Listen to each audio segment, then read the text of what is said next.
I just finished listening to Anthony Allen's uh, perspectives on the Libertarian Convention. Now, I'm going to say it straight up. First of all, I love Anthony Allen's show. I love Liberty with a Southern accent. I generally, like 99% of the time, I agree with Anthony on almost everything he says. Not everything, maybe not 99%, but mostly I agree with him.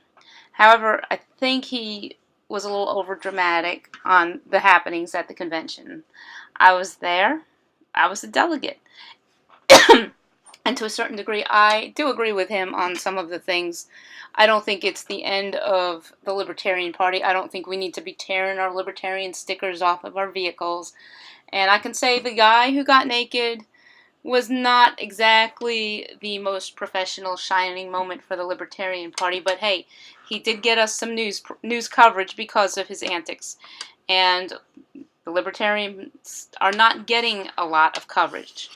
I keep hearing about all these polls. 87% of America thinks we need a third party. And yet, right as they're giving that poll, at the same weekend, the Libertarian Party selected their presidential and vice presidential nominees. And that does not really, yeah, we were in the news a little bit, but we're glossed over by Monday. By Tuesday, the Libertarians have been forgotten. Got a lot of coverage on Sunday when it happened. Now, what I can say is the presidential choices. They're not the most they wouldn't win a libertarian beauty contest. They're not the most libertarian candidates. They're not the most exciting candidates. But let's take a minute and evaluate who we have. We have Gary Johnson. Now, I listened to him in the debate, and I was not happy with all of his answers. In fact, I'm more lined up with Austin Petersen in his answers. However, Austin Petersen has a lot less experience. Gary Johnson has been a two-term governor, and when he was in New Mexico, he was in a primarily Democrat state. He was a Republican, and he was elected twice. That says a little something for who he is and what he's done. Again, when you were on the stage, he was the least dynamic, the least well-spoken. He did not really inspire greatness, but I'm going to get back to that in just a minute. Well, you know what? I'm going to handle that right now. One of the things I've done a lot of thinking since the convention, and I would have to say yes, Gary Johnson is probably one of the most boring people running for president right now. You know, he actually knows how to send out an email without sending confidential and top secret documents to our enemies. Okay, I guess I could live with that kind of boredom. He's also not a casino owner who wants to take old lady's property so that he could build a parking lot. He doesn't flip-flop and change his answers. He doesn't just say what's going to get the room to cheer him on and say, yeah, that's the most libertarian answer I ever heard. Yay, Gary. Gary spent 8 years as a governor. He knows the difficulties of governing. And when someone asks him a question, he is honest enough to stop, answer slowly so that he makes sure he doesn't make a promise he can't keep. The other people on that stage were very entertaining. They were very well versed in the libertarian principles, but they were not experienced in what it really takes to govern. None of them had to deal with making difficult decisions with respect to a budget. None of them had the perspective of going back and thinking of how they had to compromise their principles in order to get the approval they needed to work for an entire community. All of America is not libertarians.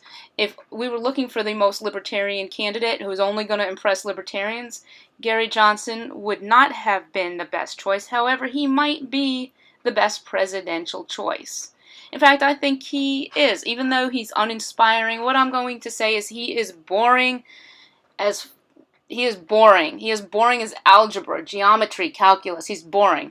But you know what? He's the boring guy who you're going to go to when you need help with something. He's the boring guy who's going to help you get through the difficult times in your life and through your homework.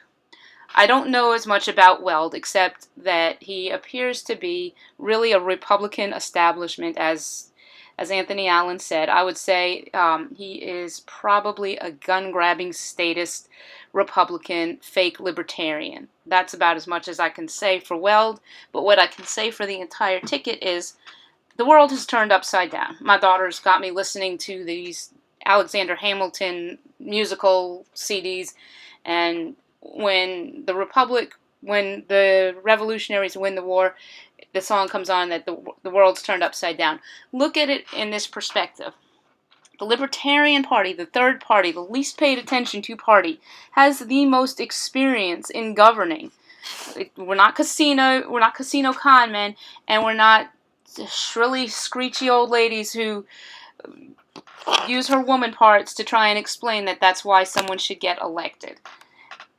Gary Johnson and Mr. Weld do have together 16 years of governing two different states. One is in the Southwest and the other is in the Northeast. I wasn't really happy with this selection, but the more I think about it, the more sense it makes. We do have the most experience over any of the other parties, two major parties. That casino guy, Donald Trump, he has never put his hand on a Bible and sworn to anything other than his own interests. Gary Johnson and William Weld have. They have dealt with governing. They have dealt with the problems that come from it. The governing experience Donald Trump has is the backroom deals. What we hate, the backroom deals, the shadiness, the bribery, the lying. To be honest, I don't understand. I want to say Gary Johnson is uninspiring. He's boring, but he is the best choice for president. We need a boring president. We need that president who is not going to slap down the people who is against him and pat on the back he's for without considering all the options. Gary Johnson will slow us down, take a deep breath, think about all the things we've been through in the past 8 years with this current president. If you're on the wrong side of him, he's cutting you down. That's going to be the same case with either of the two primary candidates. It's not going to be fair and impartial. Gary Johnson will stop you from hurting someone else because that is against the libertarian principles. He will say, okay, well, and this is why he was so boring in the debates, is because he was being honest, because he thought carefully about how he was answering the questions, and he answered with full honesty. That doesn't make for good ratings. That doesn't make for excellent entertainment. But if you want to be entertained, turn on your damn TV, look for a funny YouTube video, go be entertained. The person who runs our country does have to be pragmatic. He has to be honest. He has to be the one who calms us down from rolling off the deep end and burning each other at the stake. When there's riots in wherever the riots happen to be, next time there happens to be riots, do you want him to side with one side or the other, or do you want him to calm both sides down? America truly needs a boring president. A president who is going to govern with consciousness and thought. And he may not always agree with you, but he will give you a listen and he will give you a fair shot. As far as the naked guy, let's go to the naked guy. Alright, I'm a girl. I don't think Anthony could have said this, but if someone had to strip at the Libertarian Convention, I'm just going to say, I wish it would have been Austin Peterson. But that being said, if we're going to be taken seriously, we have to act seriously. Not necessarily all the time. It was wrong for the guy to get up on stage and take his clothes off and show his tattoos and his flabby body. And by the way, Anthony, I was there, and he did have a banana thing covering his whatever. But that's neither here nor there. Anyway, don't give up on your libertarians, and I don't see any reason why we can't actually have our first libertarian president in 2016.